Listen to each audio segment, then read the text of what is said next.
Yo, what's poppin'? It's G4 Jag, Lord Mob, tuned in with the Renaissance Show. All right, so you guys are now tuned in to the Renaissance Show. My name is Alex Kuchma, and I have here with me yet another incredible guest. This dude, a New York MC. You guys should all know the name by now. If you guys are a fan of this show, if you guys are a fan of underground rap and kind of this new Renaissance period that we're in right now, artists like Lord Mob and Trust and Griselda. This dude, a member of Lord Mob. We've had people on the show like Ito and Me Fucks before. This guy has worked heavily with those artists as well as Imperative. He's worked heavily with Imperative as well. He has a brand new EP out on all streaming platforms called Lamar Silas. Please welcome to the show, G4 Jag. What's good, my dude? Yo, what's poppin'? What's poppin'? What's up? Shout out to all the listeners, all the supporters, man. Much love to the guy. Man, I've had you on the show before, and I've loved our conversation in the past in terms of going through and getting some kind of detail on some of the history. But you're one of my favorite kind of characters to keep up to in terms of this new scene. I think in terms of your voice, I think you have a voice made for rap music. The voice is incredible, and every time it steals the show whenever you end up coming onto a song. The songs that you end up making, I think, are soulful, are impactful, are hard and creative, and then the projects that you end up putting together are very cohesive and artistic projects at the same time. And I think that's kind of an oddity when it comes to this new scene. Maybe not completely. I like a lot of the artists that are coming out here, but I think the soul element is something that you really end up focusing on, especially on something like Lamar Silas, which we don't all the time see. And the way that your projects are able to provide this kind of cohesion and this kind of artistic direction is something really, really nice to see, something more maybe akin to someone like West Side Gun. But man, I love the art, and I can't wait to be able to have this conversation with you and be able to dive a little bit deeper into some of the art that you've put out. I appreciate that, man. Very, very, very insightful there, my brother. But yeah, the art is I love that side, the creative process, and we're on the Lamar Silas project. It was real organic, you know what I'm saying? So like I really just got straight to it, cut through the bullshit, and like just got straight to the business with this. This wasn't no, you know, it wasn't a big scene. It wasn't usually with my albums it's like a very in-depth process. Like this was more. You know, I was inspired by what I saw on the show. Shout out to the show, the BMF show that's been running on Stars, and the character that they portrayed, and this kind of like the energy that he was giving on the screen, and made me want to put some shit out. So I got with my engineer. We came together to kind of put this piece together. And this is a really unique project for you in, I think, a lot of different ways. For one, it's not a one MC, one producer project. And typically I'm used to you working with someone like Me Fucks, for example, and doing a whole project with them, or Flea Lord, or these artists that you work with that you stay close to, right? And they are able to paint some sort of direction or some sound for the entirety of the project. This album is a little bit different, or this EP is a little bit different. All the producers on here are different, so it's a different producer for every song. But not only that, but the names that you're pulling from here are not typical collaborators. Excuse my ignorance if you have worked extensively with some of these cats, but they weren't names that I was already familiar with. Talk about some of the production choices anyhow, and how you ended up even obtaining a lot of these beats to rap over. Yeah, that was actually a great question. On some real shit. So kind of like how I said a little earlier with the project, everything with this was just like real organic. So yeah. The first producer was Veda. And Veda I had got familiar with because she did a dope record with Flea Lord, and Flea was, pushing her name and her brand. So I tapped in on my own time and got to listen to some of her shit. And I was like, man, the music is hard as fuck, like super, super grungy, super hard. And, if you listen to my Regressions album and my Progression album that I did with Me Fucks, those were like my last two major drops. Yep. They're kind of not like that. The sound is a little more what I like to say, user friendly. You know what I'm saying? A little more appealing to the masses. Where this is more like a little hard hitting. You know what I'm saying? And I'm referring to the first track, which she produced, Lamar Silas, which was the title track. Yeah. So that track, it was inspired by the clip that starts that track. So there's a clip of him speaking to a fast food worker, which you may or may not know if you're familiar with the show. But that conversation kind of goes awry, and Don't Lamar change, gets in. yeah. Some things are not meant for change. Yeah. And so if you watch the show, that conversation is followed by like a physical altercation. He grabs the homie up, it gets real nasty. You know what I'm saying?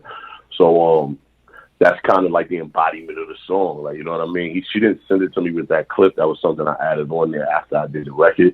But when I heard the record, it was just like it felt like that energy, like that confrontation energy, like a fight could be happening right at this moment. You know what I'm saying? So that was kind of the energy that I brought with the record. And then when I went back and, looked at the show with my engineer, and I was like, I want to take this, this clip and use it as for the intro and outro for this record, because this is kind of, a great embodiment of Lamar. So I did that record, and it's like, man, this shit's fire, but I don't know what the fuck I'm about to do with this shit. Like, you know what I'm saying? Because most of my projects, like you said, one producer, one sound. And I was working on a project with Veda. We are going to come together and do a project together. But, this was a very, very specific song based on a specific character. And it was like, I don't know if this is even going to fit the album. You know what I'm saying? So it caused me to start reaching out, which is it's out of my ritual from creation. Like, you know what I'm saying? Like, usually I'm locked in one producer and that's it. Yeah. But because I didn't really have a direction with this record that I did, I was more like, man, let me see if I can find more shit that sounds like this. Like, you know what I'm saying? So the next record that I ended up doing, I reached out to my brother, Ben Jesus, who's from Norway. And he's with Fly Family. He's, kind of, I wouldn't say under me, but we work together. You know what I'm saying? Sure. And then,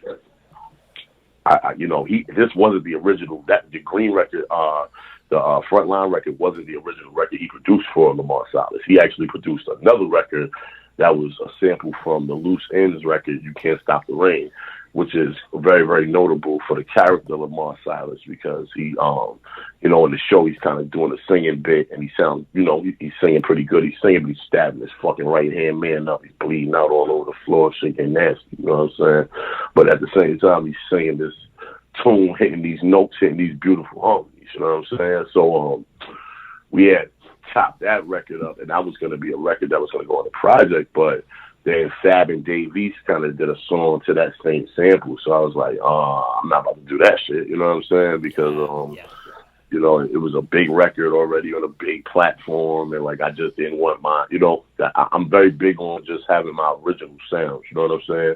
Yeah, and you don't want people to constantly be comparing it to something else either, right? You want people to go in. Right. And those guys have I'm honest, those guys got a way bigger platform than me. So, sure. If once that music has that many viewers, you know what I'm saying? It's like, they're not gonna believe I already thought about this and I tried, you know what I mean? And I'm not in the business of convincing you, you know what I'm saying? So I'd rather just move forward with my creative process. So once I kind of scrapped that record, Ben Jesus had a couple other records attached to, a couple other beats attached to the email. Wasn't even gonna go through, but I wasn't gonna use this record anymore. So I put a beat on. It ended up being the Frontline record, and my little bro Dirty, YK Dirty, was in the studio with me. He had actually given me a ride to the studio. That's like my little bro, real life. So he had did me a favor, pulled up, drove me to the studio because I wasn't driving at the time. My vehicle was getting worked on, and he was feeling the record, and I'm like, I think I'm about to just, make this shit a whole EP. Like, you know what I'm saying? I'm just going to do a couple records. That way, this one record that I love has a little more purpose, and it makes sense. So I told him the kind of the idea behind it, and he's like, oh, hell yeah, that shit is fire. Like, I want in on that. So, I just wrote a verse. Like, I kind of do all my verses on the spot. So I did my verse for that record. He happened to be there, so he ended up getting on the record with me. He's And that's nice like I too. said, I never heard him before this project anyhow, but he's nice. As soon as he comes on the mic, he has a confidence, he has a cadence that demands attention, and such a contrast to you, right? We talk about your voice, and I right. really do think your voice is one of the most kind of earworthy, or like it catches people's attention first, right? When you come on the record, is your voice. Right. I think that's what people pay attention to first, and his verse just added such a nice contrast to the record as a whole. I really enjoyed his verse. I walked away thinking he's someone that I need to check out more from. Yeah, we have a whole album done, fully produced by Ben Jesus. That YK Dirty is about to drop, so you're about to get a lot of work from him. So please be on the lookout for YK Dirty, because he's about to make a nice little name for himself in the next year. So yeah, right now he runs his own company. He actually does a little bit of a different sound. He does what's called like trap rock music. So it's not not classically the sound that I'm usually into, but Sure. if you're into other styles of hip hop and other kind of motions, it might be something that grabs your ear. You know what I'm saying? So but like I said, he's genuinely someone I have a personal relationship with. So it had nothing to do with music. You know what I'm saying? Like, this is someone who was like just literally like my family. So, and I know what he's capable of because we did some records in the past. So I was like, I'm gonna just give him a shot and let him do his thing. And I feel like he hit a home run. You know what I'm saying? So we already have a whole album done with Ben Jesus. We're just waiting to release it right now. Put the release date on it in this last couple video shots. Man, that's really exciting. Are you guys spitting on every song together, or is it like some of his songs, some of your No, songs, I'm etc.? just executive producing this, so I think I'm on a record, but Gotcha. he's gonna be carrying the body of the work. Fair enough. Fair enough. So this project as a whole, so you kind of lay out the organization, the methodology of the project, how it came to be, the structure. What's curious to, or what I'm curious about is the how to frame this here, but when you generally end up doing these projects with, say, Flea Lord or Mefucks, for example, and I think the Mefucks examples is probably more relevant considering they're your most recent projects. It seems like working on something like Lamar Silas gives you a lot more control, right? This is your project. You don't necessarily have someone that you're actively collaborating with throughout the entirety of the project. And it seems like this ends up being a little bit more, well, at the very least, you're more in control in the creation prospect of it. I guess my question to you would be, in terms of that kind of control, how does that change the way that you end up going into a release like this? Do you feel like it's more difficult to make a release like this when you are in charge of kind of all elements of the project, or do you like kind of giving up some of that control and working with someone like Mefucks for an entire length of a project? Um, you know, it is really no difference in none of my project releases because I'm really much in control of all my situations. You know what I'm saying? Like, Sure. we all gods of our own universe, and I really feel like in all situations I'm in 100% control. It's just what I allow to be done, and what freedoms you allow in your universe. You know what I'm saying? So Yeah. when I say that to say, when it comes to the creative process, the big difference here with these projects are how I obtain production. You know what I'm saying? When I usually make a project, I am sitting with the producer. So I'm actually in more control because I'm sitting right there. So it's not a sound that I don't like that I'm going to allow on the beat. That's Does that interesting. make sense? Yeah. Right. Yeah, it sure So does. if You're almost a I'm sitting in a producer room or a with you and I co-producer. don't want hi-hats on the song, then it's not going to be hi-hats on the song. It's just Yeah. simple as that. Like, you know what I'm saying? If you're sending me a beat, then I don't have no control. Really, it is whatever the picture is you sent me. I got to just deal with it and see if I like it or not. You know what I'm saying? Yeah. So I actually feel like it's less control. This is actually different for me because I'm so controlling over my creative process that like I usually have to breathe the same air as you while we're making these while we're making these beats. You hear the terminology I'm using? Because that's what's happening. Like, you know what I'm saying? Like, my guys are very, very talented, but I am super picky when it comes to things that I rap over. One thing about Me Fucks is he has a super great understanding of the shit that I love and the tones that I like to be in. So with him, he has a lot of extra freedoms that most producers didn't have working with me. You know what I'm saying? But it's because he did his homework. So before he stepped into the situation, he already came to the situation ready to, like, all right, boom, I know you don't want to hear this, or this, but here's when I'm going to swing on you. And are you know what I mean? But it's still a give and take situation. Whereas more with the Lamar Silas project, you know, I'm giving a request to these producers, hey, I'm working on this thing real quick. Send me what you got. And they just going to, boom, send it to me. You know what I'm saying? So, they might take the time to create that beat. It might be something they had in the archives. I don't know. I'm just getting it fresh on the spot, and I'm doing what I do with it. Yeah, most of the collaborators that you work with are in upstate New York as well. So, like, geographically wise, it makes sense for you guys to be working together. When it comes to someone like Me Fucks, do you go down to Boston to work with him, or go over to Boston to work with him, or does he go to New absolutely. York? How does that relationship work? The last album we recorded in Cape Cod on the beach. So he brought the studio to, like, the beach, and we recorded that entire album in, like, 2 weeks out on Cape Cod. Gotcha. Yeah, it's a really interesting kind of scene, because up until 5-6 years ago, really up until this new wave of rap artists, everyone was really spread out, right? You had Philly guys like Jedi Mind Tricks and Reef the Lost Cause, and I don't know, like Vyro the Virus in New Jersey and whatnot, and you had people that were semi close by, right, and able to collaborate. But at the same time, you also had cats like Snow Goods and whatnot that were in Germany, and it just felt very diversified and spread out.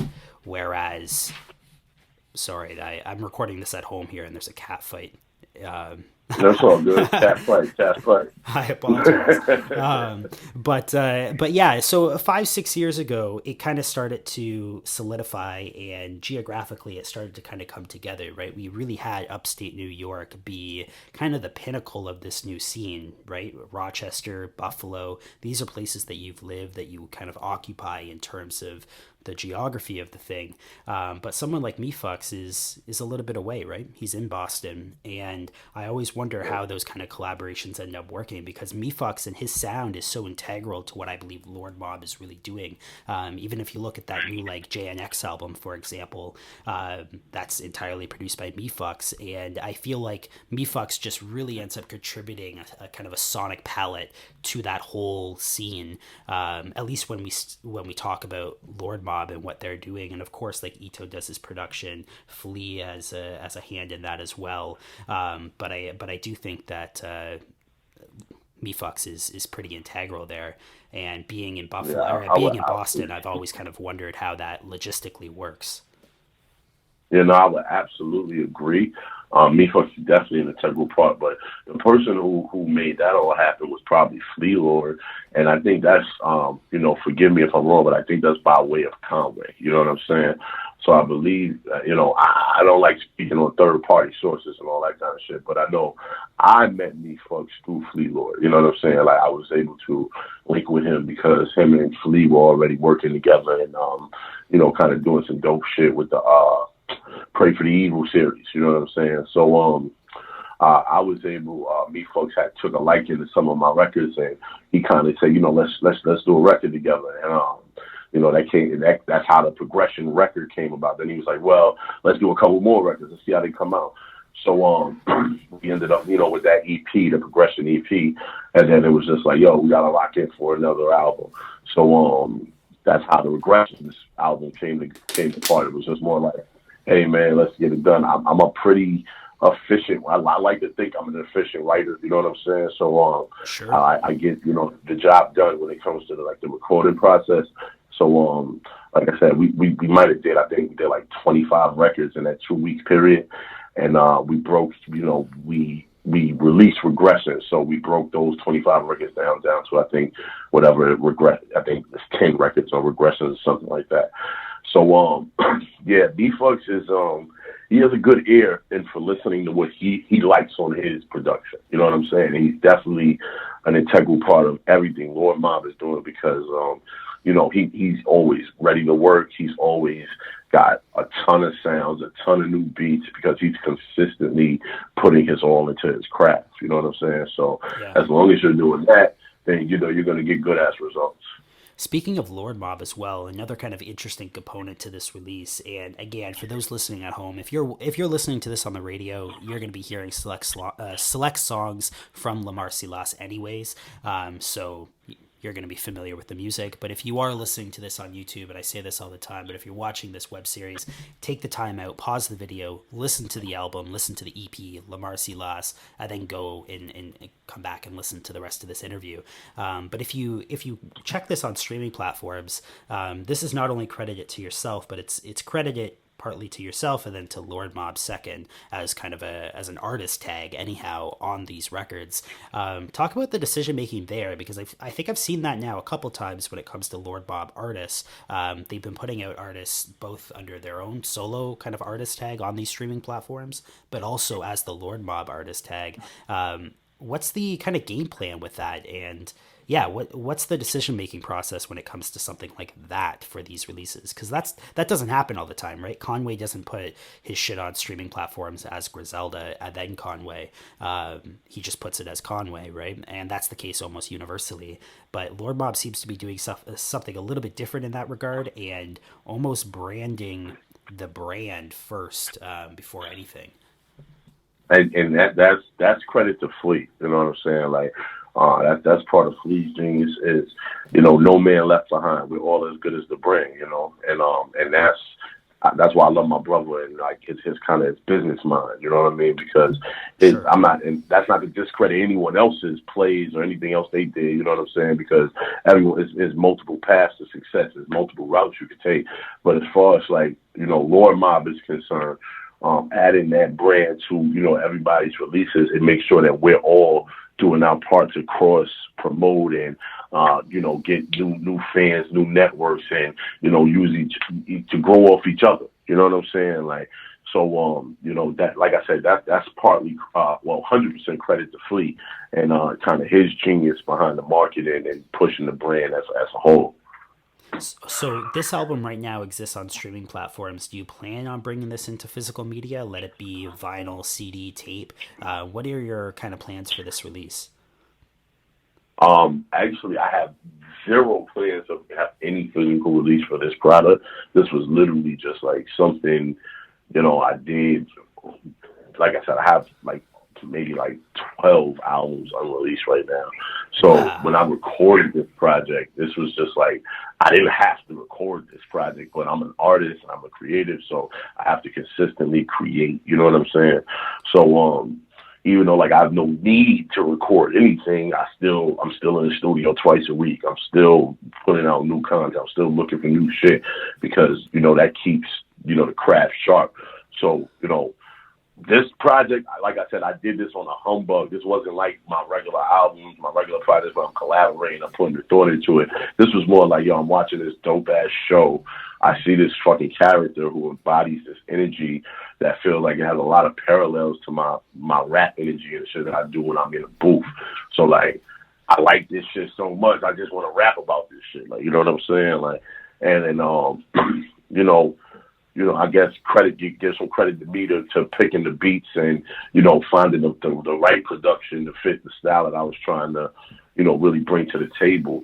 But, I might have wrote this in a week and recorded it, mixed it in another week. So, wow. This is a 2-week process with this project, and then we put it out that Sunday, I think. So it was just because it was relevant now. You know what I'm saying? This was more like, the show season finale's on Sunday. We're going to drop this shit on Wednesday because I'm recording this last verse on Saturday. Fuck it. You know what I'm saying? So, this was more just organic energy. This was not no super planned shit. And you know what I'm saying? Where it's we got to put the thought into it. And it might feel like that because of the cohesiveness of the record, and credit to the producers and, the artists, you know what I'm saying? But, sure. It had definitely was more just straight creative energy than any planning or business energy behind it.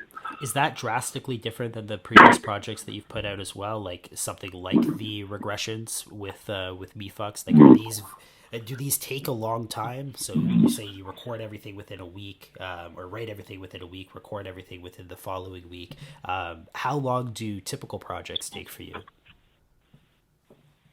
Oh God, I don't want to. I hate this question, right? Because here's the truth. The truth is, I write in the most humblest way possible. Like I don't play when it comes to my studio sessions. I don't play when it comes to my booth sessions. So like I'm just very efficient in the booth. I like to say, you know what I'm saying? At least for what I'm trying to do, the pictures that I'm trying to create. You know what I mean? So. It never really takes me that long, you know what I'm saying? I don't want to say that. It sounds super arrogant, like a dickhead and shit, like, you know what I mean? But it's like the truth. The truth is, I did regressions in 2 weeks, and I had 16 extra records. You know what I'm saying? Like, I also recorded a whole nother album with another producer that's not released that I don't want to speak on right now because I'm just getting the business right with it. You know what I'm saying? But sure. I did that at the exact same time that I did regressions. That's a whole additional 15 records. You know what I'm saying? Like at the same time, when you breathe this shit, like when you live, eat shit, breathe this shit, it's just as natural as breathing. You know what I'm saying? So it's never an issue to get the records done unless I have family things going on. I have 4 kids, so I'm being a father for the majority of my time. You know what I mean? So, like that's the only thing that's gonna get not in the way, but that might hold me up from completing, any type of assignments or anything I'm trying to accomplish from a creative standpoint. Man, it's really interesting. There was that Cannabis album that came out maybe 2002 or something, but the Mic Club, the Curriculum, I think it was that album anyways, and it might have been Rip the Jacker, but it was one of his earlier cuts anyhow, and there was a Poet Laureate that was on one of his songs. It might have been Poet Laureate, and he laced an intro kind of skit for it anyhow. Maybe it was just taken from elsewhere, but either way, this poet had said on the record that I never understood how someone could get writer's block so cold. My problem is having too much to write and not enough time to get it out. And that quote always stuck with me. And I think that if you're a writer, if this is something that you do and you have these ideas in your head, I feel like that's probably a pretty common problem, right? It's not a problem. Like that the problem is I don't want to fucking flood. Like, you know what I'm saying? Yeah. Like, it has nothing to do with it. I never run out of shit to write. Like, that's not an issue. As long as I'm living life, I'm gonna have shit to write because I try to reflect. You know what I'm saying? So a lot of my bars are reflections. I'm not being creative. I'm not trying to, tell no clever stories. And I'm just reflecting on shit that happened, and I'm making that shit rhyme. You know what I'm saying? So. As long as I live the day, I got some shit to talk about. You know what I'm saying? Like some shit happened. You know what I mean? So it's as long as you living, I got shit to write. So I'm gonna be able to. I feel like music is timeless. You know what I'm saying? So as long as you're fucking living, you're gonna be able to create. You know what I mean? I'll be able to stop creating once I'm not living no more. You know what I mean? Man, well said, well said. I haven't watched the show, so the show that Lamar Silas, the character, comes from, I haven't seen the show before, so excuse my ignorance on a lot of these kind of topics here in regards to the show itself. But one of the reasons why I asked about the vinyl question earlier was the album artwork. The album artwork is really something stunning. Salute to my boy Imperative, man, for that one, man. Salute to Imperative on the album artwork. He came with the art direction, and I reached out to a couple artists. Shout out to my brother Biz, because Biz also does art. You need this too, and he sent me a piece that was fire as fuck. But Imperative, he had this kind of direction, and I kind of, said I wanted to kind of bring that mask back because I haven't used the plague mask in my last 2 projects with Me Fucks. So, and if you're familiar with my discography, that's something I usually include in my artwork. So, I kind of wanted to get back to like, this is me regressing all the way back to old Jag. You know what I'm saying? I'm getting my plague mask back on. I'm back talking my shit. It's back heavy energy on this one. You know what I'm saying? I like to call this gym music or parking lot music, whatever you find yourself at. You know what I mean? Man, that's awesome that Imperative ended up doing the album art. I've known Nate or Imperative for quite some time. He's a Canadian hip hop artist, and we've had him on the show for the Renaissance show as well. But I research Canadian hip hop. I'm obviously located in Canada, and for academia, I research Canadian hip hop, and I'm writing a book on the Canadian hip hop history. So I've spoken to Nate for that project a number of times. Let it be for the Vancouver chapter, or now he ended up moving out to London as of now. But I guess he was in Toronto for a little while, and I've spoken to him for these chapters for the book, and then had him on for the show as well. I had no idea that he ended up doing the artwork for this project. That's a crazy tie-in. But shoutouts to Nate to Imperative. He's a really good dude, and he's I think brought something really special to Canadian hip hop over the last year or two, and what he's doing is just consistently getting better. He's been dope for a while, but he's on the up and up. He has the new shit out with Rick Hyde and Benny the Butcher, Benny the Butcher, fuck it, Benny the Butcher. But man, that shit's fantastic. Right. No, it's a great record, and he did great with like the single artwork and pushing the shit out the right way. So I think I wish him the most success. We talk on a regular basis. That's one of my guys. He's actually a Fly family representative. So we got some a lot of work together that I'm just kind of waiting for my platform to get to where I needed to be to start dropping this work. Me and Perry have a whole project together, and he's on multiple unreleased projects that I have. So we have like a lot of work together. You know what I mean? So he actually produced a whole album for one of my artists. One artist I'm working with. I don't like saying my artist, but the artist that I'm working with, Shayna Ashley.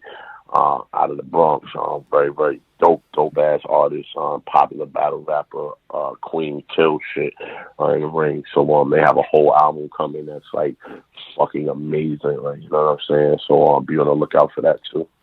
So what's coming up on your end? You said that you had like a dozen or so albums pre-recorded as of now, and I know you don't want to talk my about next all of them. album to drop is going to be fully produced by Etho. That was actually supposed to come out before this, you know what I'm saying? Like I said, this was just something I did on film.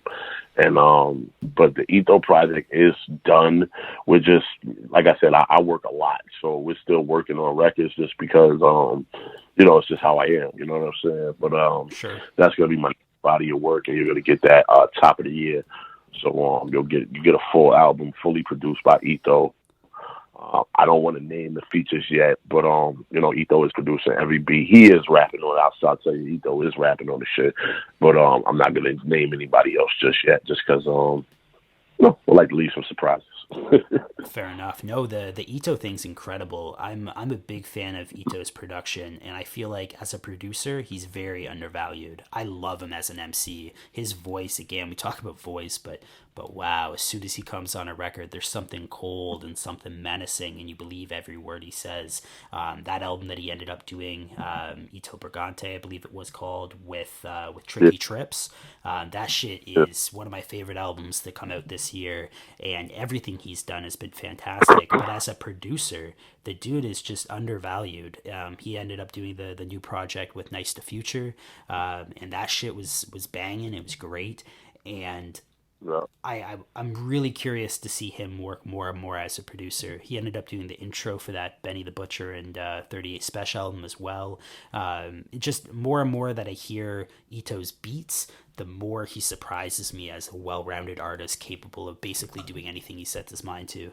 I'm really excited for a G4 Ito collaboration project.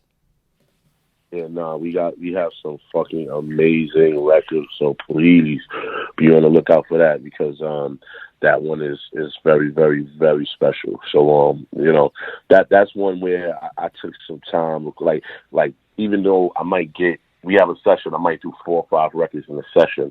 Yeah. You know what I'm saying? It doesn't it doesn't take away from the quality, because like I'm going, like we might have 15 records over there, and I'm still gonna do 10 more, and then I'm gonna go back and only put out 10 records. You know what I'm saying? So it's a process for me, but is how I get, I want to make sure I'm only putting out the best of the best. Man, 100%. Again, for those listening at home, the new project Lamar Silas is available on Spotify. Go do your homework. Don't just check out this project. Check out all the previous shit that G4 Jag has put out. The dude's incredible. Like I said, he has a voice that's just made for rap music, and the beats, the kind of aesthetic choices that he ends up making for these records, they're cohesive, great artistic bodies of work that you guys owe it to yourself to go and do your homework and check the dude out if you haven't already. Man, thank you so much once again for coming on the show. Where can people find you? Where can people stay up to date with current music? The best way to stay up to date with me is probably Instagram. Just type in G4 Jag, and that's my profile right there. Or Google. If you just Google me, G4 space JAG, on any of your streaming platforms, you'll find anything you're looking for. Very, very easy to find. I'm not too hard to find. Just gotta look. So if you look in the corner or so, shine a light or two, you might find a gem. You know what I mean? Amazing. Once again, thank you so much. I've had a blast. I'd love to have you back on again in the future whenever you have new projects coming out. If you have a new project with Ito, whatever it ends up being, I'd love to be able to speak to you again for this platform. Oh, yeah, definitely. I'll be on you, man. I can't wait. Yo, what's poppin'? It's G4 Jag, Lord Mark, tuned in with the Renaissance Show.